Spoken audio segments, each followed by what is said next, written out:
최근에 대법원에서 여와의 정인에 대해서 양심적 병력 거부자로 보아서 무죄 판결을 한 일이 있습니다.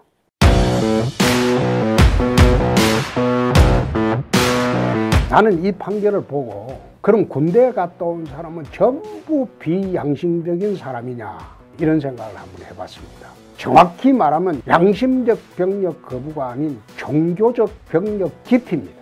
그러면 종교 교리를 앞세워서 병력을 거부하는 사람들의 행태를 정말 무죄로 하는 것이 옳으냐, 그걸 또 양심의 자유를 내세우는 것이 옳으냐, 나는 대법원 판결을 보고 참 어이가 없다는 생각을 한 것이, 헌법의 양심의 자유는 법률로서 제한을 할 수 있습니다. 양심의 자유 유형은 두 가지 유형이 있습니다.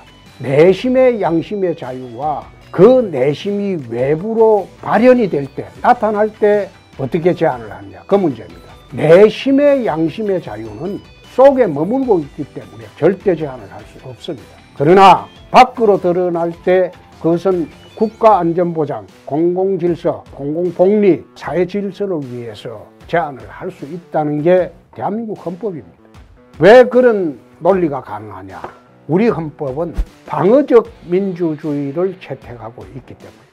그 말이 무엇이냐? 자유민주주의를 부정하는 그런 사상까지도 보호해 주는 것이 아니라는 겁니다. 그럼 우리 헌법의 가장 중요한 요소 중에 하나인 국방의 의무를 부정하는 것, 그것은 국가를 거부하는 거죠. 그래서 양심의 자유를 이유로 대법원이 무죄 판결한 것은 법리상 잘못되었다. 쉽게 말하면 종교적 병력 기피를 인정할 것인가 안 할 것인가, 그걸 봐야 돼요.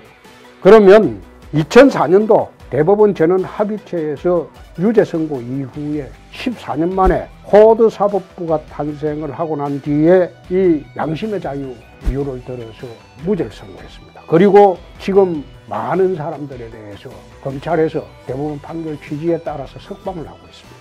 그걸 보면서 그럼 이 판결대로 정책을 세우는 게 옳으냐? 대체 공무를 지금 만들고 있는 국방부가 하고 있는 것은 교도관 업무 이런 거 시키겠다고 합니다. 핵소고지라는 영화가 얼마 전에 나온 게 있었습니다. 그 핵소고지라는 영화를 보면 제7안식교 신자이자 종교적 집총 거부자인 주인공이 군대 입대를 합니다. 2차 대전 때 데스몬드 도스라는 미국 청년이 종교적 이유로 집총 거부를 합니다. 그래서 미국 군 당국에서는 이 사람을 위생병으로 분류를 해요. 이 데스몬드 도스라는 사람은 오키나와 전선에서 핵소고지에서 맨손으로 위생병으로서 총을 들지 않고 74명의 부상자를 구조를 합니다. 생명을 구합니다. 제가 이야기하는 것은 종교적 집총 거부를 꼭 하려면 군에 가면 전투병과가 아니고 다른 직역이 있습니다. 사형만 시켜도 돼요. 눈 뜨면 진지구축하고 거기에 굴파고 노역만 시켜도 돼요. 그것도 해도 되는데 자기들 종교가 그렇다니까 집총거부 시키면 되죠. 집총거부 해라 막. 대신 사역시키고 힘든 부서 보내서 일 시키면 돼요. 그러고 난 뒤에 그 종교가 지금 신자 수가 확 늘었다는 거 아닙니까? 나라가 그런 식으로 가서 되겠습니까? 그래 하는 걸 내쳐다보면서 이것은 대북 무장 해제하고자 하는 이 정부의 정책과 맞아떨어진다.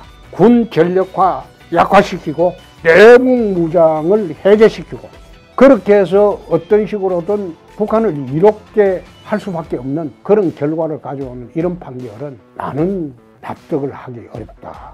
그래서 군도 무장 해제하고 이제는 사법부까지 코드 사법부가 돼서 이런 판결을 하는 것을 보고 국가가 허물어진다. 국가가 무너진다. 우리 공동체 자유주의가 무너진다. 그런 생각을 했습니다.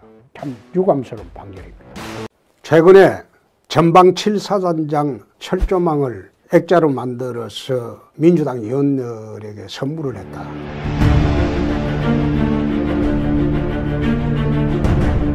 그 기사를 보고 참 한심한 군대다. 어떻게 최전방을 지키는 7사단, 화천 7성부대라고 그러죠. 이런 사람을 사단장으로 앉혀놨나. 참 기가 막힌 짓이다. 대한민국 장군들이 이렇게 타락했나. 난 그런 생각을 했습니다. 장군의 본분이 뭡니까? 나라를 지키는 겁니다. 국방을 튼튼히 하는 겁니다. 그런데 정치 논리에 휘말려 가지고 지금 북핵 폐기도 안 되고 군사위협이 전혀 없어지지도 않았는데 철조망을 끊어가지고 그것을 좀 더 출세해 보겠다고 민주당 의원들한테 선물을 주고, 그것도 보니까 DMZ 폭파한 잔해물은 보존하라고 했어요. 국방부에서 보존하라고 했는데 이거 보존도 하지 않고 그것을 민주당 국회의원들한테 선물로 준 이런 작태, 이게 과연 군인들이 할 짓이냐, 장군이 할 짓이냐. 나는 이런 거 보고 정말 대한민국 군대에 국민들이 얼마나 실망을 할까, 그런 우려를 해봤습니다. 이런 사람한테 전방을 맡겨도 되는 것인지, 이런 분들한테 나라를 맡겨도 되는 것인지 다시 한번 생각해 봐야 할 부분입니다. 지금 국방안보가 정치화되어 버렸고 군 인사가 정치화되어 버렸습니다. 기무사 힘 빼기, 군 힘 빼는 국방개혁 2.0, 이건 국방개혁에 불과하죠. 그리고 GP 폭파는 종전과 정전협정 체결 분위기 조성을 위해서 지금 전쟁쇼를 하고 있습니다. 평화쇼를 하고 있습니다. 또 최근에 병력 미필자인 대통령 비서실장이 선글라스 끼고 전방에 가서 지휘하는 모습은 참 가관입니다. 그거는 코미디입니다. 군 통수권자가 안보 태세를 방치를 하고 있을 때 군이 나서서 5천만 국민의 생명과 재산을 지키기 위해서 앞장서야 할 때입니다. 어떻게 이런 군을 믿고 대한민국 국방을 맡기겠습니까? 참 이 사태를 보면서 느끼는 것은 연전에 북이 영변 핵 냉각탑 폭파하는 쇼를 연상시킨다. 나는 그런 생각이 들었습니다. 북이 비핵화한다고 세계를 상대로 쇼를 한 영변 핵 냉각탑 폭파 쇼를 지금 DMZ GP 폭파 쇼로 이 정부가 그 쇼를 따라하고 있지 않느냐, 나는 그런 생각이 들었습니다. 군은 본연의 임무로 돌아가십시오. 군이 정치화되어서는 안 됩니다. 군은 나라를 지키는 간성입니다. 2019년 기해년은 돼지띠입니다. 12간지로 보면 돼지띠해는 풍요를 상징합니다. 그야말로 잘 사는 나라가 되는 그런 해죠. 기해년 내 경제 전망을 한번 해보겠습니다.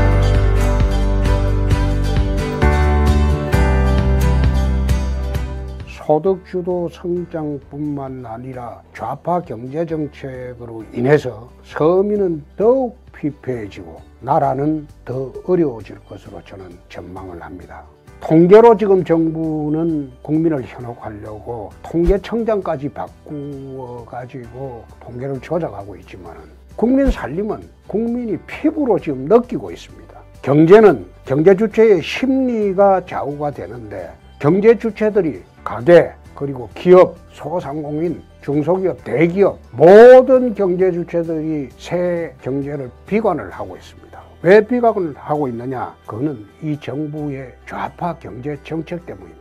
문재인 대통령이 말하듯이 한 번도 경험해 보지 않는 나라로 지금 가고 있다, 그렇게 보시면 됩니다. 내년도 경제 성장률을 정부에서는 2.6%, 국책연구기관에서는 2.4% 이렇게 보고 있지만은 중국 경제가 경착륙할 시에는 2% 초반으로까지 떨어진다고 합니다. IMF에서는 3.2에서 3.7%, OECD 국가들은 평균 3.7%로 경제성장을 예상하지만 한국은 정부 기준으로 해도 2.6% 성장밖에 되지 않습니다. 세계 평균 성장치하고는 한참 떨어지죠.